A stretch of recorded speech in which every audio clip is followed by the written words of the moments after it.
Bien, son las 9 de la noche con 11 minutos. Ya vamos a continuar hablando sobre contingencia y sobre un estudio. Fíjese que un 56,9% de los recursos fiscales se destinan a programas con deficiencias de focalización.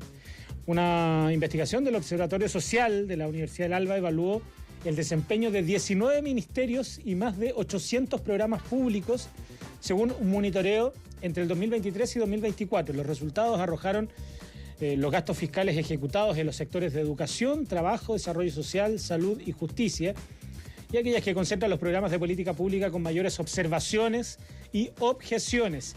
El estudio advirtió que un 56,9% de esos recursos, de los recursos fiscales que paran a este tipo de programas sociales, se destinan a programas que tienen deficiencias de focalización, es decir, que no siempre llegan a las personas que realmente lo necesitan. A eso se suma que el 52,7% del gasto también presenta problemas de eficiencia relacionados con sobrecostos, demoras o uso inadecuado de los recursos, y el 33,6% no logra los resultados comprometidos, lo que refleja debilidades en la eficacia de las políticas públicas. ¿Cómo se están gastando los recursos fiscales? Se lo preguntamos al investigador de este estudio, Freddy Vázquez, del Observatorio Social de la Universidad del Alba. Lo tenemos acá en conversación con nosotros. ¿Qué tal, Freddy? ¿Cómo le va? Bienvenido. Hola, muchas gracias por la invitación. A ver, si podemos aterrizar que es mucho número, mucha cifra, pero para que la gente se adentre en esta investigación que realizaron, ¿no? Un estudio que evaluó el desempeño de 19 ministerios y alrededor de 800 programas públicos entre el 23 y el 24, año 2023 y 2024.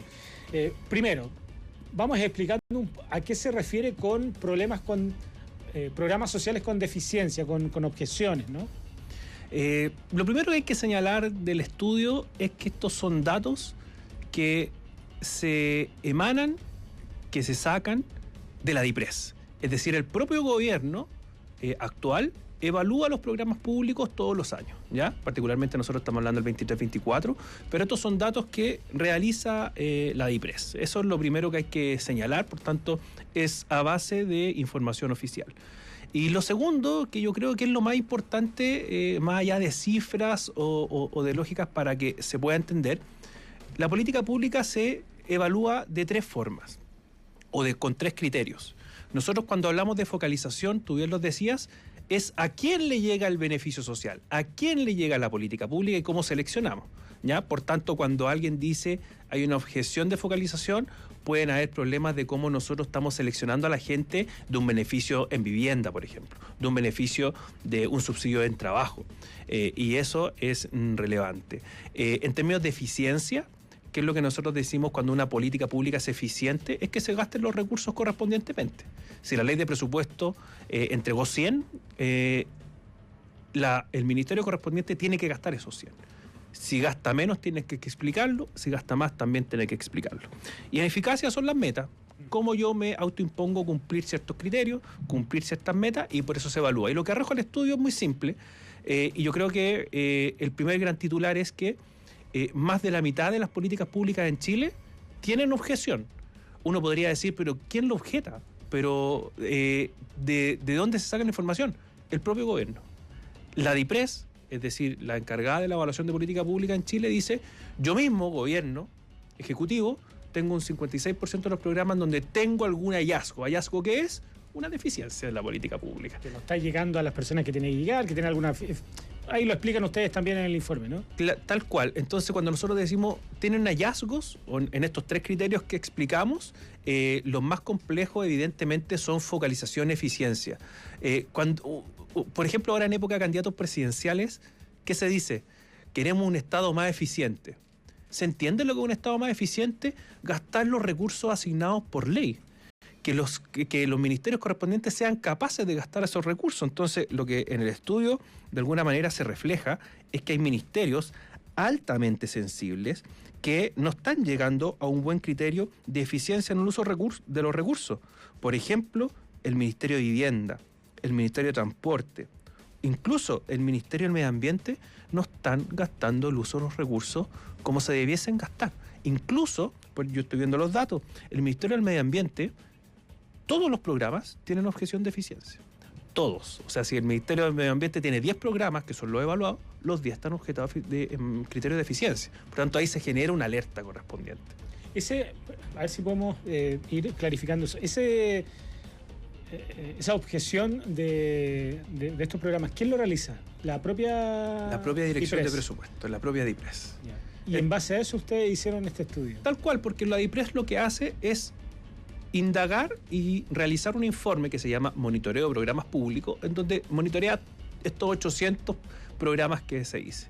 Ahora, ¿qué es lo que hizo la Universidad del Alba? Juntó todos los programas, los 800, y los clasificó por el ministerio y los ranqueó, ¿ya? Y en ese sentido, la DIPRES evidentemente no hace ese trabajo en labor de otras organizaciones, y en eso nosotros detectamos en que de alguna manera estas falencias son más de las que arroja simplemente un informe particular de una política pública, ¿ya? Por tanto, lo que podríamos decir es que son dos cosas principales. El gasto público hoy día se invierte y están alojados los recursos en programas objetados por la propia DIPRES. Y segundo, tenemos problemas en ministerios grandes, contundentes, sensibles para la ciudadanía, en donde al parecer hay que tener mayor hincapié en la gestión pública. ¿Esos criterios de focalización, eficiencia y eficacia también los pone la DIPRES? También los pone la DIPRES, pero algunos son estandarizados. ¿Qué es la focalización? Por ejemplo, la focalización es porque los recursos son escasos, nosotros tenemos que ver que le llegue a las personas que más lo necesitan. Claro. Cuando la DIPRES dice tengo un problema de focalización en este programa, es que ese criterio de focalización no está bien planteado. Que ese criterio de focalización pareciera ser de que no está llegando al beneficiario correspondiente o se necesita focalizar más. Si nosotros fuéramos Dinamarca o Finlandia, evidentemente la focalización podría ser menor. Esto que se dice que la clase media requiere acceder a las políticas sociales es muy cierto, porque Chile no tiene un ingreso per cápita que nos permita mayor inversión pública, entonces tenemos que focalizar. Entonces la DIPRES, cuando genera su propia alerta, dice focalice mejor, identifique bien dónde están los beneficiarios que nosotros necesitamos llegar como Estado. Esto es tan sensible como, por ejemplo, quién está calificado para acceder a una vivienda, para un subsidio a la vivienda. Entonces, cuando la DIPRES dice hay problema en focalización en vivienda, estamos diciendo que no estamos seleccionando adecuadamente o se podría hacer mejor a aquellas personas que son beneficiarias de un subsidio de vivienda, de arriendo o de otra característica. ¿Qué conclusiones se sacan de este trabajo? Ustedes ahí tomaron estos datos, los compararon, digamos, y establecieron este análisis. ¿Qué nos deja, digamos? ¿Qué conclusiones podemos sacar de todo de este cruce de información que realizaron ustedes con este estudio? Yo creo que ahí se pueden sacar varias conclusiones y se puede seguir indagando en materias de política pública, pero la primera conclusión es que la evaluación de política pública requiere un doble clic. Yo comentaba al principio que estos son datos de la DIPRES. La DIPRES es parte interesada, es parte de un gobierno. El director de presupuesto es nombrado por el presidente de la República. ¿Qué pasaría con estos datos si lo hiciera un ente externo o un imparcial? ¿Serían los mismos datos? ¿Serían más graves o serían más complejos? Entonces ahí está la primera alerta. Y segundo, estos temas se ven en la ley de presupuesto, ley que se está tramitando ahora en el Congreso. Todos los parlamentarios tienen estos datos de los programas, lo tienen a la vista. Entonces, cuando hay problemas de eficiencia, hay problemas de eficacia, hay problemas de focalización, se debiese poner mayor énfasis en cómo se entregan los recursos. No solamente el parlamentario vota por un guarismo, por un presupuesto específico, y lo aprueba y se despacha. Pero si nosotros hiciéramos un doble clic de dónde van esos recursos, cómo se utilizan, cómo se utilizó el año pasado, probablemente habría más rango de acción de mejora en la política pública, no solamente desde el Ejecutivo, sino yo creo que el Parlamento también podría tener un rol más activo en esta fiscalización de estos tres criterios por los cuales se evalúa política pública en Chile. Claro, de ahí va la pregunta, ¿se evalúa esto, no? Porque si logramos establecer que más de la mitad de estos recursos se van a programas que tienen algún tipo de eficiencia, objeción, comentario, lo que sea. ¿Se están evaluando esto? ¿Se hace una revisión para que no se malgaste más, digamos? O sea, ya hay la clase media sufre bastante con el tema de los impuestos y todo eso, que sacan precisamente para financiar programas que ni siquiera están funcionando. Entonces, ¿Cómo funciona la dinámica para entender un poco esto, Diego? Sí, a ver, lo primero que hay que hacer es que cuando una política está objetada, no queremos ser alarmistas, pero tiene un problema de gestión.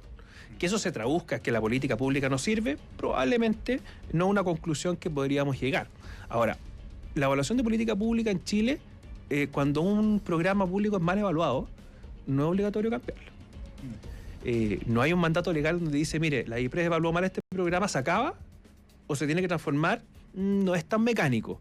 Porque aquí, en la evaluación de política pública, si bien hay criterios técnicos, que es los que acabamos de comentar junto con otros, pero estos son criterios técnicos, los que toman la decisión de política pública son criterios políticos. Claro. Entonces, cuando se toman criterios políticos independientes de estos indicadores que son indicadores de gestión, de materia técnica, tiene que traducirse en una decisión política. Si el parlamentario no pone ojo a que se están gastando mal los recursos, a que se está focalizando mal o no se están cumpliendo las metas, probablemente no vamos a traducir eso en decisión política a partir de la ley de presupuesto. Y el Ejecutivo, en este caso, la última que yo tengo recuerdo, por ejemplo, política pública que se terminó, fue Estadio Seguro, que se anunció en conferencia de prensa a partir de hechos de violencia, hechos puntuales, pero eso no lo arrojó un informe técnico.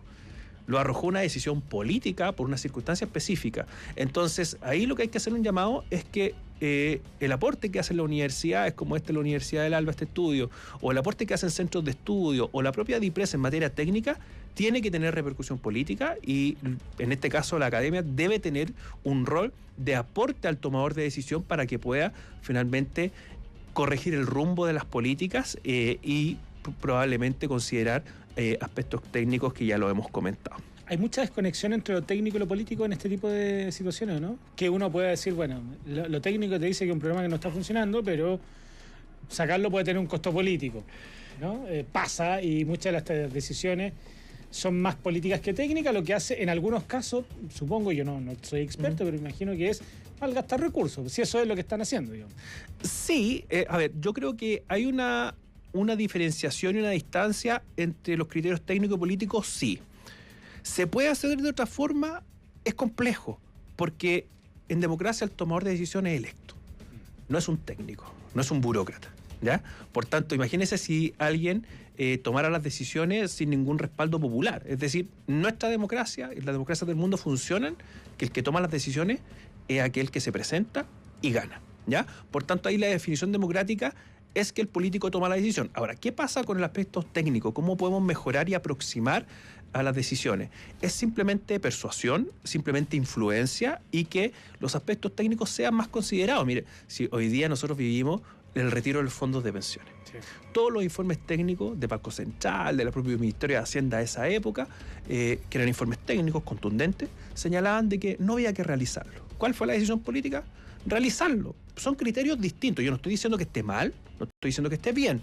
Estoy diciendo que el informe técnico da una mirada, pero la decisión política es finalmente la que prima, porque así funciona la democracia. ¿Se podrían acercar más?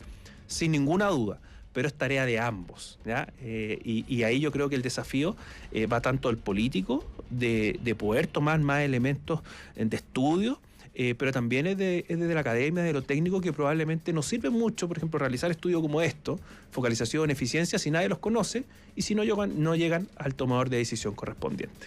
Pasa mucho eso. Mira, estoy leyendo acá algunos mensajes que no llegan, ¿no? La gente dice, el que toma la decisión es un político, pero debería estar siempre asesorado por un técnico experto y no asesorado por un amigo.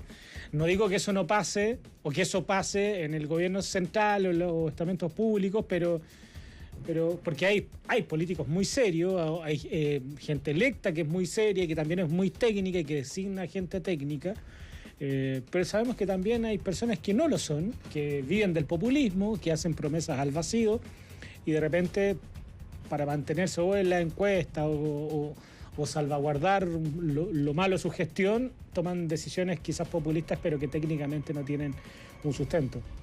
¿Pasa mucho eso, no? Pasa mucho. Yo creo que hemos avanzado así en el último tiempo. Nosotros creamos, por ejemplo, el sistema ADP, Alta Administración Pública, para limitar los cargos de designación directa, claro, y que tuviesen competencias técnicas. Ahí se avanzó en la compatibilización y es un poco también parte de la modernización del Estado. Eso se ha ido avanzando, pero se podría avanzar un poco más. Te doy ejemplos también que han sido parte de esta tensión. No pasó hace mucho, el presidente de la República cuestionando un informe del Banco Central, sí, a propósito del sueldo mínimo, de cómo impactaba esto en el empleo. Son características distintas. Uno puede llegar a la conclusión que el sueldo mínimo, por ejemplo, es una política social importante y que los trabajadores requieren mayores ingresos a partir del aumento del costo de la vida, inflación, etcétera. Pero el informe técnico tiene su rol también, ¿ya? Y es importante tenerlo en ese ámbito. Y que tuvo una respuesta no de organismos, pero de expertos muy duras. De expertos muy duras. Entonces, ahí parece hacer lo que usted sabe y en esto... Claro, ahí pareciera ser de que la discusión la ganó el Banco Central, de que ahí había una opinión técnica, pero te doy otro ejemplo. Por ejemplo, un economista te diría que no se fundamentan los subsidios, por ejemplo, al gas o algunos servicios en zonas extremas, porque económicamente no es viable, no hay economista que lo defienda. Claro. Pero estratégicamente y políticamente nosotros necesitamos resguardar, por ejemplo, las zonas extremas, sí, por un valor estratégico. Claro. Entonces, ahí también hay una visión política que se tiene que ponderar. Por tanto, esto a mí no me gusta como cuando se dicen, no, mira, decisiones técnicas totales, cuidado, porque la política, claro, no es blanco y negro, la política tiene su rol y ve otras cosas que probablemente aspectos técnicos no lo ven. Lo mismo pasa con el sueldo mínimo. El consenso en Chile es que haya sueldo mínimo. Y el consenso político en Chile es que vaya subiendo. Si eso tiene impacto en el empleo o no, en materia de economistas, pero los que toman las decisiones son los que están en el Parlamento, son los que están en la moneda, y es base del orden democrático. Por tanto, yo diría, cada uno en su rol, con su aporte correspondiente. Freddy, finalmente, los resultados de este estudio, que aparece con un titular alarmante, ¿no? Más de la mitad del gasto público se da en programas con problemas de gestión. ¿Es para preocuparse o es una realidad que, digamos, se repite gobierno tras gobierno y es parte del statu quo del funcionamiento del Estado y sus recursos públicos? Las dos, yo diría. Es una voz de alarma, son datos de alarma, porque indican que la mitad de la política pública en Chile tiene espacio de mejora. Y tiene espacio de mejora a quien le llega el beneficio, cómo se gastan los recursos y cómo nosotros cumplimos las metas. Es decir, el estudio lo que arroja es que se podría hacer mejor política pública en Chile. Pero también refleja de que nosotros estamos detectando estos problemas y que existen los datos para saber cuando nosotros estamos con falencias de eficacia, focalización y eficiencia. En los países de Latinoamérica comúnmente los datos, la evaluación de política pública no es tan acabada como la nuestra. Nosotros tenemos un sistema y tenemos una dirección de presupuesto medianamente seria y profesional en donde arroja estos datos. Si usted se va a países como Bolivia, si se va a países como Ecuador, la institucionalidad de política pública y de evaluación no es tan sólida como la nuestra. Entonces, tenemos por una parte que mejorar. ¿Hay un espacio de mejora de este 50% en donde está siendo objetado? Sí, pero también tenemos los datos correspondientes para reaccionar. Y ahí hay instituciones importantes como la DIPRES, como el Congreso, como la Comisión Nacional de Evaluación y Productividad. Esta comisión que hizo un informe sobre la permisología, cómo se podía mejorar los procesos, también tiene un rol en política pública y creo que la institucionalidad en Chile ha ido avanzando en detectar estos problemas para corregirlos, más allá de cuestionar o no la gestión de un gobierno de turno. Interesante conversación que estamos teniendo a esta hora de la noche con este estudio, ¿no?, que nos trae sobre la mesa Freddy Vázquez del Observatorio Social de la Universidad del Alba. Muchas gracias por esta conversación. Muchas gracias a ustedes. Vamos a una pausa, seguimos junto a ustedes. Estamos haciendo en este día, viernes 24 de octubre, el Hoy por Biobío. Vamos y volvemos.